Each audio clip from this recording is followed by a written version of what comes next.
अरे लाल लाल साड़ी वाली ओ मेरी साली, ला दूंगा मैं ते को सोने की बाली के आ जाना, चिचोली जोड़ पे आ जाना, आ जाना, चिचोली जोड़ पे आ जाना। छेना ते छेना डंगुडा छेना, छेना ते छेना डंगुडा छेना, निव तकदीर ते मतुल बूडल सेना, बूडल सेना निव तकदीर ते मतुल बूडल सेना। काली काली मुर्गी सफेद अंडा, काली काली मुर्गी सफेद अंडा, मोरी गली में आजो लगाऊं डंडा, लगाऊं डंडा, मोरी गली में आजो लगाऊं डंडा। रोन दोहे ना दादा रोन दोहे ना रो, साटा वाड़ी ते रोन दोहे ना। साड़ी वाले मन बलते दिकड़ी वाले मन बलते, साड़ी वाले मन बलते दिकड़ी वाले मन बलते, साड़ी वाले मन बलते संग ओए ना दादा, साटा वाड़ी ते रोन दोहे ना, रोन दोहे ना दादा रोन दोहे ना रो, साटा वाड़ी ते रोन दोहे ना।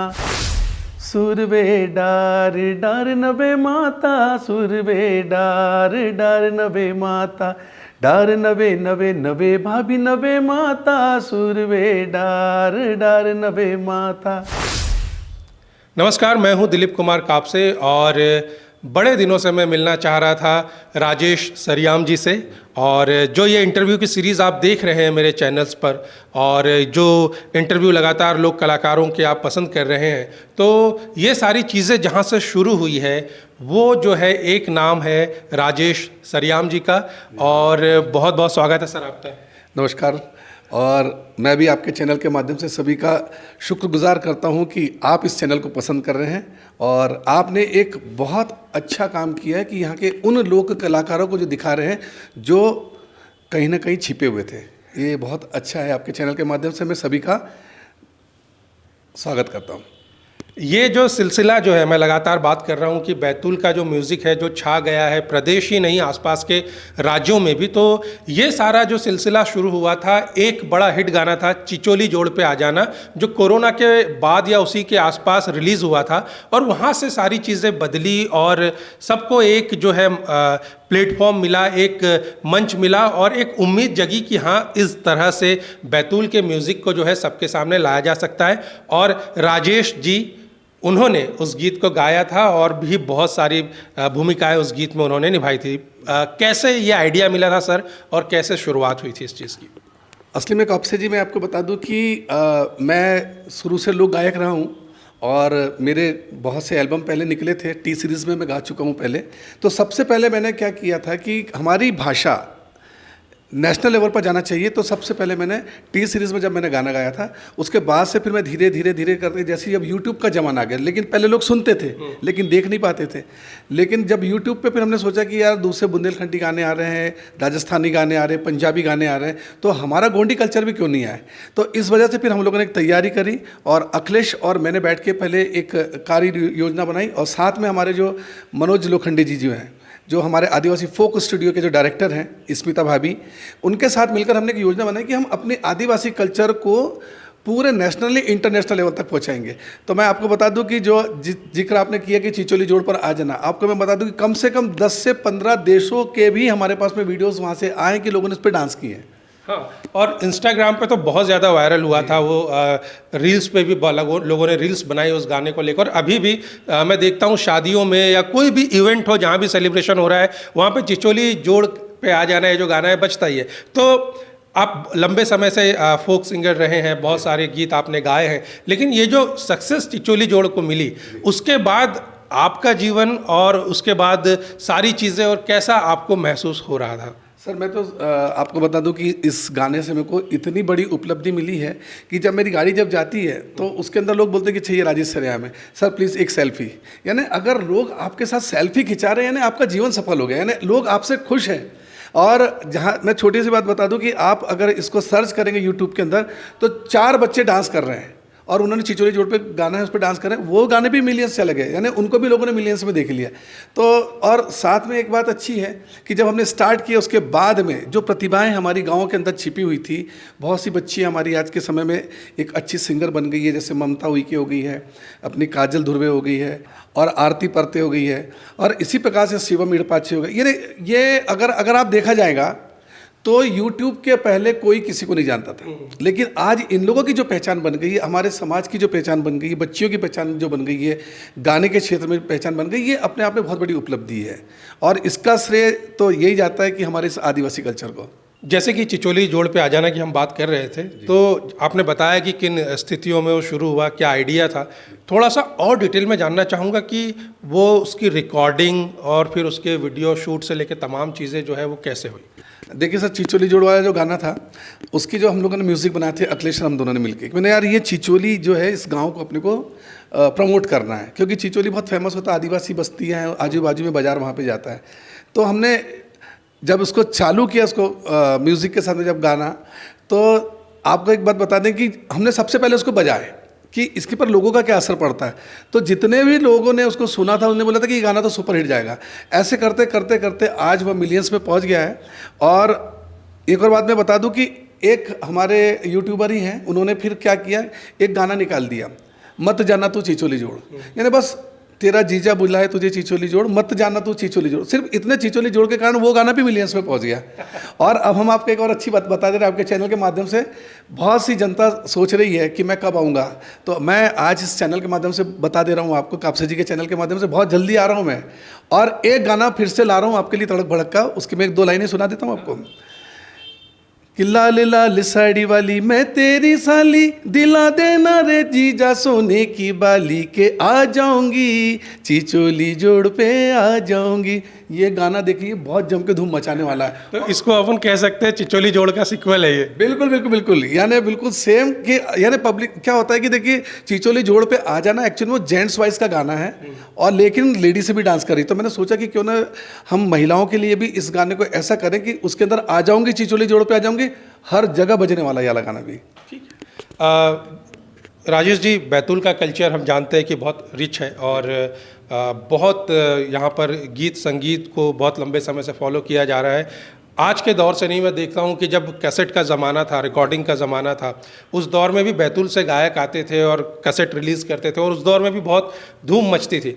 एक चीज़ मैंने आपके साथ देखी कि बहुत सारे कलाकार होते हैं, लेकिन एक स्मार्टनेस की कमी होती है कि आप अपना प्रोडक्ट जो है बनाना, उसे रिकॉर्ड करना और फिर बेचने का भी एक कला आनी चाहिए, बेचने की एक कला आनी चाहिए, तरीका होना चाहिए, शऊर होना चाहिए। तो वो मैंने देखा कि आपने बहुत स्मार्टली हैंडल किया, और उस चीज़ का मैं समझता हूँ कि पूरी इंडस्ट्री को अभी फ़ायदा हुआ है, उठा रही है। तो इसके पीछे क्या कोई प्लानिंग थी, या फिर ये जो प्रोडक्ट जो आपने गाना लाया था उसके पीछे किसी तरह की कोई प्लानिंग थी, या वो हो गया बस? देखिए कि जैसा मैं कैसेट सिंगर रहा हूँ, पहले सीडियाँ चलती थी उसमें भी मैंने गाया हूँ। हर व्यक्ति चाहता कि उसका नाम हो। जैसे आज अगर हम फिल्म इंडस्ट्रीज़ को देखें तो बड़े बड़े सुपरस्टार लोग हैं, तो हमने बोला कि हम भी तो अपने क्षेत्र के सुपरस्टार बन सकते हैं, और आज अपने क्षेत्र में बहुत से सुपरस्टार गायक बन रहे हैं, और यानी प्रतिभा हमारे यहाँ बहुत है, लेकिन क्या कि उसको प्रमोशन नहीं मिला, और तो इसकी शुरुआत हमने की। तो एक्चुअल में क्या होता था कि उसके लिए सबसे पहले आपको आर्थिक रूप से संपन्न होना जरूरी है। उन्हें बोला कि मैं रिकॉर्डिंग करने जा रहे हैं, कम से कम 5 से 6 हज़ार रुपये रिकॉर्डिंग का लगता है। फिर उसके बाद में आप शूटिंग करने जा रहे हो, कम से कम 10 हज़ार रुपये वहाँ पे खर्चा होता है। तो सबसे पहले तो आपके पास में 15 से 20 हज़ार रुपये होना चाहिए, तब जाके आप दिखने वाले हो। और यदि आपको किसी ने नहीं देखा तो आप उतने माइनस में भी चले जाते हो। तो हिम्मत बहुत कम लोग कर पाते थे, पर जब हमने गाना शुरू किया तो हम आपको बता दें कि जितने सिंगर्स आज की स्थिति में जो है एक अच्छा खासा पैसा कमा रहे लोग और ईमानदारी से काम कर रहे हैं। और हम तो और भी आपके चैनल के माध्यम से बोलेंगे कि यदि आपके अंदर प्रतिभा है तो आप हमारे चैनल के माध्यम से आइए, हम आपको प्रमोट करेंगे और उसके बाद में अपना चैनल बनाकर आप भी अच्छा पैसा कमाइए। क्योंकि म्यूज़िक तो एक ऐसी चीज़ है, उसकी अपनी लिगेसी होती है, वो कभी ख़त्म नहीं होता। वो तो आर्ट एक ऐसी चीज़ है कि हाँ, कंटेंट आपके अंदर कमी हो सकती है, बढ़ोतरी हो सकती है एक पर्टिकुलर टाइम के लिए, लेकिन आपका टैलेंट है तो फिर तो आपके लिए चीज़ें खुली हुई है। और जो सोशल मीडिया का जो इस्तेमाल आपने बैतूल में किया, यूट्यूब का और फेसबुक का, तो थोड़ा इसके बारे में बताइए, क्योंकि ये जो वक्त बदला है, एक दौर था जब कलाकारों के पास इतने ऑप्शंस नहीं थे, आर्ट था, आर्टिस्ट था, लेकिन प्लेटफॉर्म नहीं हो पाते थे। बहुत सारे रियलिटी शोज़ भी आए थे, लेकिन हम जानते हैं कि बहुत ज़्यादा उसमें रीजनल को प्रमोट नहीं किया जाता है, और ख़ास तौर पर आदिवासी कल्चर को ये एक बड़ी विडंबना भी है कि मुख्य जो मीडिया होता है उसमें जगह नहीं मिलती है जैसी मिलनी चाहिए। तो इस प्लेटफॉर्म के आने से, यूट्यूब के आने से आपको क्या क्रांतिकारी बदलाव आपको लगता है हुआ है? मेरा जैसा कि मानना है कि आज के समय में पहले मीडिया में जैसे हम लोग दिखना चाहते हैं कि भाई अपन समाचार पत्रों के माध्यम से, लेकिन उससे ज़्यादा पावरफुल सोशल मीडिया हो गया। आज आप खुद ही देखिए कि आज आपके जो चैनल के माध्यम से जो आपने ये मुहिम स्टार्ट की है कि उन कलाकारों को एक मंच देने का जो आपने ये जो काम किया, ये बहुत ही सराहनीय काम है, और यही सब कुछ आगे चलकर इन बच्चों का भविष्य निर्धारित करेगा, ऐसा मेरा मानना है जी।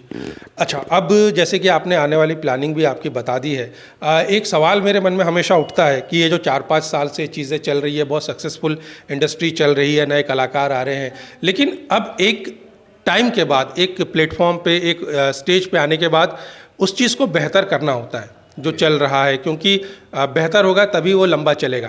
तो ये जो इंडस्ट्री है, इसे और बेहतर बनाने के लिए, जो बैतूल की म्यूज़िक इंडस्ट्री डेवलप हुई है, उसे और मजबूत बनाने के लिए, बेहतर बनाने के लिए आप क्या सोचते हैं कि क्या किया जाए कि ये और बेहतर होगी, आगे जाएगी, किसी तरह से इसमें गिरावट ना आए? बिल्कुल सर, हम लोग अभी हमारी तैयारी है, कुछ फिल्म हम लोग लिख चुके हैं और बहुत शानदार फिल्में हैं जो मोटिवेशनल फिल्में हैं हमारी, और साथ साथ हम आदिवासी समाज किस प्रकार से रहता है और उसके साथ साथ में कितना मिलनसार होता है, इसके ऊपर हमारी जो फिल्म आने वाली है, जिसकी हम लोगों की तैयारी चल रही है। और उसके साथ में अब फिल्मों के साथ साथ उसमें गाने भी आएंगे, तो अब हम गानों को फिल्म के साथ में जोड़ने वाले हैं, और आने वाले समय में गाने तो चलते ही रहेंगे, लेकिन हमने इस इंडस्ट्रीज़ के माध्यम से ये भी लोगों को बता दी कि जो हमारे पारंपरिक गाने हैं, एक्चुअली हमारे जितने पहले गाने निकले वो पूरे पारंपरिक है। जैसे कि आपको मैं बता दूं कि सूरवे डार डार नवे माता हमारा जो गाना है, यानी भाभी को यानी कि देवर छेड़ रहा है, यानी वो तो परंपराओं में आता ही है, तो इसीलिए हमने उसके ऊपर भी गाना बनाए। अभी हमारे जो गाना आ रहा है कि एक बच्ची को जब देखने के लिए, देखिए मैं बता रहा हूँ कि आज का समय कैसा होगा सोशल मीडिया में कि उन्होंने व्हाट्सअप के माध्यम से, फेसबुक के माध्यम से, अन्य चैनल के माध्यम से लड़कियाँ पसंद कर रहे हैं, लेकिन पहले ये शालीनता होती थी कि माता पिता पसंद करते थे बच्ची के लिए वर। तो उसी में जब गाँव में जब वो बच्ची को पसंद करने के लिए जा रहे हैं तो रास्ते में कौन सा गाना गा रहे हैं? अच्छा, यानी गाना गाते गाते जा रहे हैं, कहाँ जा रहे हैं? लड़की का गुड़पान कराने के लिए। उनको खबर ये चली है कि वो बच्ची उनके वहाँ पर है, तो उन्होंने पहले बात की, संदेश दिए, बोले ठीक है तुम अपने यहाँ देखने आ जाओ। तो वहाँ हमने उस बच्ची को जब देखने के लिए जाते हैं, और जब वो बच्ची जो है अब यानी अब खाना परोसती है या पान देती है या पानी देती है, तो उसकी लाइन हम लोग उसको गा रहे हैं। ये हमारे संस्कारवान गीत है, जिसकी मैं एक लाइन बता रहा हूँ आपको। अरे दैया मोरे ना दैया दे रे ना, हो दैया मोरे ना दैया दे रे ना, मवा से लाड़ी हो राजा लोरन मियानी। आप कापसे जी देखेंगे कि ये गाने 25 महिलाएं भी गाती है ना, तो एक स्वर में गाती है। इसका मतलब कि हम यहाँ बात करें कि जब आलाप सीखने के लिए लोगों को संगीत क्लास जाना पड़ता, लेकिन बताइए कि जो हमारे समाज की जो महिला है वो आज भी एक स्वर में जब गीत गाती है, तो कहीं ना कहीं तो हमारे घर पीढ़ी दर पीढ़ी ये चलते आ रहा है। बिल्कुल, ये एक रवायती, एक जिसे कह सकते हैं कि खजाना है, जिसे सामने लाने की बहुत ज़रूरत है। राजेश जी, हमने गीत संगीत की तो बात कर ली, जाहिर तौर पर आपके फैंस भी ये जानना चाहेंगे कि आपका जो करियर है वो कैसे शुरू हुआ? लोक गायन, मतलब उससे भी पहले आपकी पैदाइश कहाँ से है, कहाँ के रहने वाले हैं, और बहुत सारी चीज़ें लोग जानना चाहते हैं, तो थोड़ा सा आपकी जर्नी थोड़ा सा ब्रीफ में मुझे बताइएगा। देखिए, मैं सबसे पहले तो धन्यवाद करूंगा अपने माता पिता का, अपने दादा दादी का। मेरे जो दादा थे वो भी गायक थे, और मेरे पापा भी और मेरी मम्मी दोनों संगीत से जुड़ी हुई थी, और हम लोग बहुत गरीब परिवार से रहे, बहुत। और दूसरी बात मैं बता दूं कि मैं गवर्नमेंट जॉब में था। 2014 में मैंने अपनी सरकारी नौकरी छोड़ा हूं, और विगत 30 वर्षों से free of cost coaching institute चला रहा हूं, और कई गरीब बच्चों को मैंने सरकारी नौकरी में लगाया हूं। तो मेरा ऐसा मानना यही है कि हम इस संसार में जब आए हैं तो ईश्वर ने आपको इसलिए भेजा कि बेटा कितना अच्छा काम करके अपनी ज़िंदगी जी सकते हो। तो मैं लोगों को एक यही मैसेज देना चाहता हूँ कि जितना खुश रह सकते हो और लोगों को खुश रख सकते हो, बस यही मेरा उद्देश्य है जीवन का, और बाकी का तो जो चल रहा है वो एक साथ चल ही रहा है। आपकी फैमिली के बारे में ज़रूर जानना चाहेंगे कि आप मतलब परिवार में कौन कौन है अभी? परिवार में मेरी मम्मी, मेरे पापा, तो मेरी मम्मी विकासखंड शिक्षा अधिकारी रही है, पापा प्रिंसिपल रहे हैं। मेरी वाइफ है, वह भी गवर्नमेंट जॉब में ही है, शिक्षिका है। मेरा छोटा भाई भी शिक्षक है, मेरी बहू भी शिक्षिका है, मेरी बहन भी शिक्षिका है और मेरे दामाद भी शिक्षक है। तो हमारे पूरे परिवार में शिक्षक है। तो मैं जाहिर तौर पर जो एक जिसे कहते हैं अवेयरनेस है बहुत सारी चीज़ों की, वो शिक्षा से ही आती है, हम सभी जानते हैं, और वो इसीलिए हम कहते हैं कि बहुत ज़रूरी है। अब जैसे वापस लौटते हैं म्यूज़िक पे, और अभी जो गायक आए हैं पिछले 3-4 सालों में, हमने देखे हैं बैतूल में, सभी बहुत कामयाब है, अच्छा काम कर रहे हैं। आपको पर्सनली कौन से गायक है जो आपको लगता है कि यार ये लंबा जाएगा, ये अभी का एक जिसे कैसे कहते हैं कि सक्सेस का बुलबुला नहीं है कि 2-4 गाने हिट होंगे और आपको लगता है कि ये लंबा जाएगा और यहाँ से और अच्छा म्यूज़िक लेकर आएगा? देखिए, अभी सिंगर तो मेरे लिए सभी बहुत अच्छे हैं, सभी सुरीले हैं, लेकिन इसमें जो काजल ध्रुवे जो बच्ची है बहुत सुरीली है, उसकी वॉइस में बहुत अच्छी क्वालिटी भी है, और आने वाले समय में वो किसी भी लैंग्वेज के गाने गा लेती है। आने वाले समय में सुपरस्टार गायिका बनेगी कि 100% ये तो पक्का है। और साथ ही साथ अगर हम ये देखा जाए कि मेल सिंगर में कौन है, तो मेल सिंगर में क्या होता है कि कंटेंट यदि आपके पास अच्छे हैं, जिसको जनता पसंद कर रही है, तो वही सिंगर आगे जाएगा। मैं भी उस कैटेगरी में नहीं आ सकता। अगर मेरे पास कंटेंट अच्छे होंगे तो ही मैं अच्छा जाऊंगा, अगर मेरे पास कंटेंट नहीं होगा तो राजेश श्रीराम के व्यूवर्स भी ज़्यादा नहीं बढ़ने वाले। तो मेन फोकस यही है कि जो कंटेंट पे काम करेगा वही सुपरस्टार बनेगा, क्योंकि इसके अंदर वॉइस मायने नहीं रखती है, कंटेंट मायने रखता है। यानी आजकल मैं आपको बता दूँ कि ऐसे सिस्टम आ गए हैं, ऑटो ट्यून जिसको बोलते हैं। लोग आए, उसने गा दिया, उसको ऑटो ट्यून कर दिया, सिंगर बन गया, लेकिन वो स्टेज पे भी उसका जो परफॉर्मेंस अच्छा जाना चाहिए। तो ये सभी कलाकारों को इसका ध्यान रखना चाहिए कि आप केवल यूट्यूब तक मत सीमित रहिए। आप ये कीजिए कि मैं एक सुपरस्टार गायक बनूं, स्टेज शो करूं, ताकि मेरी एक इनकम वहाँ से जनरेट हो जाए। ये मेरा मानना है। एक और चीज़ मैंने देखी है कि इन गीतों को पॉपुलर करने में या वीडियोस का भी बहुत हाथ है, और जो वीडियोस आते हैं यहाँ पे जो बन रहे हैं, आदिवासी गीत है या खड़ी बोली के गीत है, उन गीतों में एक स्टोरी होती है। मैं ये नहीं कहूँगा कि प्रोडक्शन वैल्यू बहुत हाई है या बहुत अच्छी है, क्योंकि उसमें तो बेहतरी होगी, समय के साथ साथ और बेहतर होते जाएगा। जो 4 साल पहले वीडियो बन रहे थे अब वो उससे बेहतर बन रहे हैं और बेहतर 4 साल बाद बनेंगे, लेकिन वो स्टोरी टेलिंग बहुत इंपॉर्टेंट पार्ट प्ले करती है। तो उसमें भी मैंने देखा है कि बहुत सारी स्टोरी जो है वो गाँव देहात, गलियाँ, मोहल्ले और कल्चर से जुड़ी हुई होती है। तो क्या सभी कलाकारों ने ऐसा कुछ तय किया है कि इस तरह की स्टोरीज होनी चाहिए गानों के साथ, वीडियो के साथ, या फिर ये बस हो गया क्योंकि कल्चर है ऐसा? जी देखिए, ये तो डिपेंड करता है कि जो सिंगर है उसके दिमाग में क्या चल रहा है। अब जैसे आप यदि हमारे चैनल के जितने भी अगर आप गाने देखेंगे और उसका वीडियोस देखेंगे तो आपको उसके अंदर आदिवासी संस्कृति की झलक मिलेगी। एक और बात जो मैं जानना चाहूँगा कि अभी आपकी प्लानिंग क्या है आगे? मतलब केवल बतौर गायक आपने जैसे कहा कि आप केवल गीत गाते हैं, और उसके अलावा भी क्या प्रोडक्शन को आगे और बड़े पैमाने पे ले जाना है? फिल्म का आपने बताया, लेकिन आपका क्योंकि आप एक टीम के तौर पे काम कर रहे हैं, आप अपने आप को क्या देख रहे हैं इन फ्यूचर में, आपकी भूमिका? मेरी भूमिका तो आने वाले समय में यही रहेगी सर कि मैं पूरे अपने क्षेत्र में घूमूंगा, और जहाँ पे भी हमें लोग मिलेंगे गायकी के क्षेत्र में, हम उन लोगों को प्रमोट करेंगे। और उस संस्कृति को, बहुत से गाने अभी खजाना भरा हुआ है, बस हमको वहाँ तक जाना है, उन लोगों को प्रमोट करना है। अभी आप देखेंगे कि एक जो गाना है, टोंगड़ो येते सोडी माँ जंगुला, आंगनवाड़ी कार्यकर्ता थी बच्ची, उसकी आवाज़ सुना, उन्होंने गा के सुनाई, उसको हमने प्रमोट कर दी, वो मिलियंस में पहुँच गई।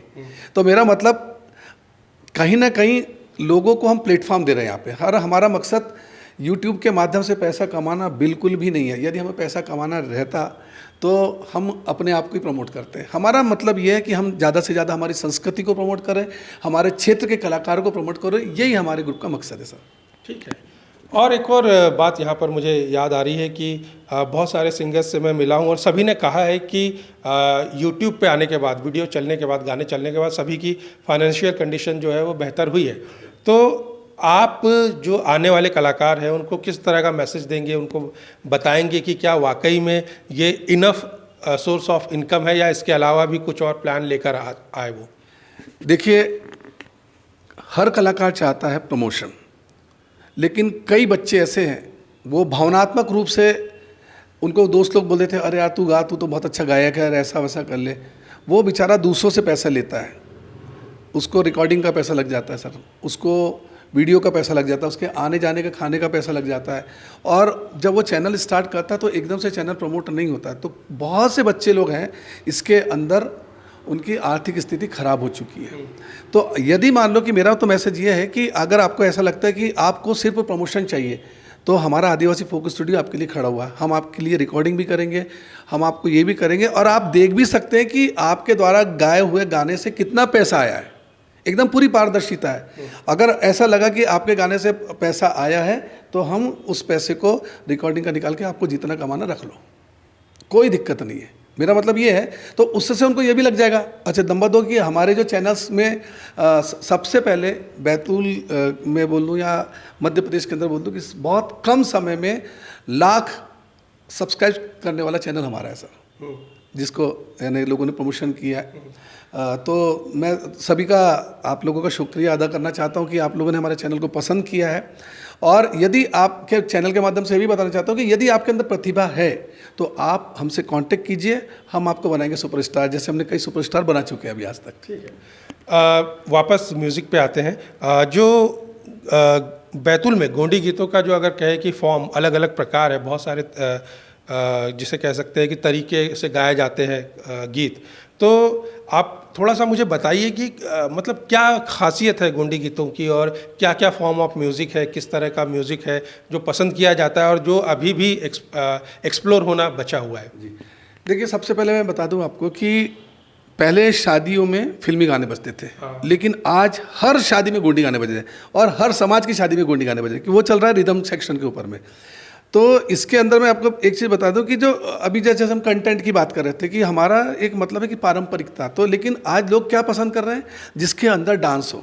व्यूवर्स उसी के बढ़ते हैं जिसके अंदर डांस हो रहे हैं। तो उसके अंदर लोग क्या करते हैं, डायरेक्ट यूट्यूब से लगाते हैं। तो वो जो कंटेंट जो है वो पब्लिक के हिसाब से होना चाहिए, ताकि उसके अंदर वो रिदम में जाए। जैसे शिवम का जो गाना है ले जाऊँ होशंगाबाद, हिंदी वर्जन है। उसी के साथ साथ में जैसे हमारा चिचोली जोड़ हिंदी वर्जन है। तो अधिकतर आप देखेंगे कि गोंडी के साथ साथ में हिंदी वर्जन के गाने ज़्यादा उठ रहे हैं, क्योंकि उसको सब लोग पसंद भी कर रहे हैं, और वो चलते रिदम सेक्शन के ऊपर। तो रिदम सेक्शन आपका जितना अच्छा होगा, कंटेंट जितने अच्छे होंगे, पब्लिक उतना ज़्यादा आपको पसंद करेगी। बहुत बहुत शुक्रिया सर, समय देने के लिए और मुझसे मिलने के लिए, और भविष्य के लिए बहुत बहुत शुभकामनाएं। और जो भी आपने अचीव किया है अभी तक, उसके लिए बहुत बहुत बधाई। मैं समझता हूं कि अभी और भी चीज़ें, बहुत म्यूज़िक आप लेकर आएंगे, बहुत सारे गीत लेकर आएंगे, और अब उतना इंतज़ार आप कराएंगे नहीं, थोड़ा जल्दी जल्दी लेकर आएंगे। बहुत मैं कापसे जी के चैनल के माध्यम से आपको बता दूं कि विदिन 7 डेज हम लोग वापसी कर रहे हैं। नमस्कार। बहुत बहुत शुभकामनाएं, बहुत बहुत धन्यवाद।